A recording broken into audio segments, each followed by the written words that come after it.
प्रश्न दिया हुआ है कि सिद्ध कीजिए कि 1 डिवाइडेड बाई √2 एक अपरिमेय संख्या है। तो जिसको हमें अपरिमेय संख्या सिद्ध करना है तो उसके विपरीत हम मान लेते हैं कि ये संख्या एक परिमेय संख्या है। अब हमने इसको परिमेय संख्या मान लिया तो इसको हम p डिवाइडेड बाई q के रूप में लिख सकते हैं, क्योंकि प्रत्येक परिमेय संख्या को हम p बाई q के रूप में लिख सकते हैं, जहां p और q सहअभाज्य हैं तथा q नॉट इक्वल टू 0 है। अब अगर इसका हम क्रॉस मल्टीप्लाई करें तो √2 इंटू p इक्वल टू मिलेगा हमको q, और यहाँ से अगर p को हम लोग राइट हैंड साइड लेके जाएं तो √2 इक्वल टू हो जाएगा q डिवाइडेड बाई p। अब यहाँ पे हम देख सकते हैं कि √2 एक अपरिमेय संख्या है और ये q बाई p के रूप में आ चुका है, मतलब कि q बाई p एक परिमेय संख्या है। तो कभी भी एक अपरिमेय संख्या परिमेय संख्या के बराबर नहीं हो सकती है, तो इसलिए हम लिखेंगे चूंकि q बाई p एक परिमेय संख्या है और ये कभी परिमेय संख्या एक अपरिमेय संख्या के बराबर नहीं हो सकती है। यहाँ इस तथ्य का विरोधाभास होता है कि √2 एक अपरिमेय संख्या है, और ये विरोधाभास इसलिए हो रहा है क्योंकि हमने जो माना था कि 1/2 एक परिमेय संख्या है ये गलत था। तो इसलिए हम लिखेंगे कि 1/√2 एक अपरिमेय संख्या है। प्रश्न दिया हुआ है कि सिद्ध कीजिए कि √5 एक अपरिमेय संख्या है। तो सबसे पहले ठीक इसका विपरीत हम मान लेते हैं कि √5 एक परिमेय संख्या है। अब हमने √5 को परिमेय संख्या मान लिया है तो इसको हम लोग लिख सकते हैं √5 equal to p divided by q, क्योंकि परिमेय संख्या को p बाई q के रूप में लिख सकते हैं, जहां p तथा q सहअभाज्य हैं तथा q नॉट इक्वल टू 0 है। अब हम इसके दोनों पक्षों का वर्ग करते हैं।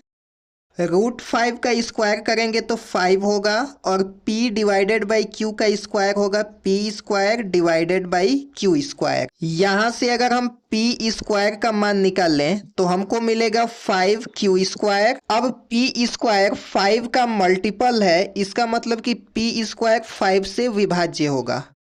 अब p स्क्वायर 5 से विभाज्य है तो p भी 5 से विभाज्य होगा, तो इसलिए लिखेंगे p भी 5 से विभाज्य है।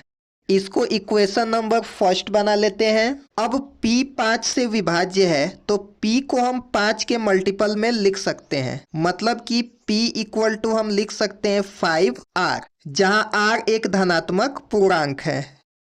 अब पुनः दोनों पक्षों का वर्ग करते हैं तो इसको लिखेंगे पुनः दोनों पक्षों का वर्ग करने पर p का स्क्वायर करेंगे तो होगा p स्क्वायर और 5r का स्क्वायर करेंगे तो 5 का स्क्वायर 25 और r का स्क्वायर। अब यहाँ पे देख सकते हैं कि p स्क्वायर के जगह पे हम 5q स्क्वायर लिख सकते हैं, क्योंकि p स्क्वायर 5q स्क्वायर के बराबर है। तो यहाँ पे लिख सकते हैं 5q square equal to 25r square. ऐसा हमने इसलिए लिखा क्योंकि p स्क्वायर जो है 5q स्क्वायर के बराबर है। अब यहाँ से 5 से 25 को 5 बार में काट सकते हैं तो q स्क्वायर का मान मिलेगा हमको 5r स्क्वायर। अब q स्क्वायर 5 के मल्टीपल में आ चुका है, इसका मतलब कि q स्क्वायर 5 से विभाज्य है, और q स्क्वायर अगर 5 से विभाज्य है तो q भी 5 से विभाज्य होगा,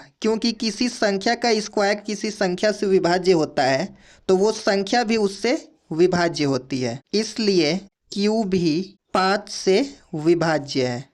इसको बनाएंगे इक्वेशन नंबर सेकंड। अब समीकरण 1 में लिखा है कि p 5 से विभाज्य है, समीकरण 2 में लिखा है कि q 5 से विभाज्य है, तो समीकरण 1 और 2 दोनों को मिला के हम लिख सकते हैं कि p तथा q दोनों 5 से विभाज्य हैं। समीकरण 1 तथा 2 से हम लिखेंगे कि p तथा q दोनों 5 से विभाज्य हैं अब यहाँ प्रारंभ में हमने माना था कि P तथा Q सह अभाज्य हैं, मतलब दोनों में कोई भी संख्या कॉमन नहीं है। लेकिन यहाँ दोनों 5 से विभाज्य है, इसका मतलब कि दोनों में से 5 कॉमन है। तो ऐसा इसलिए हो रहा है क्योंकि जो हमने यहाँ पे माना था कि √5 एक परिमेय संख्या है, ये हमारा एजम्पशन गलत था। तो इसको हम लोग और आगे लिख लेते हैं।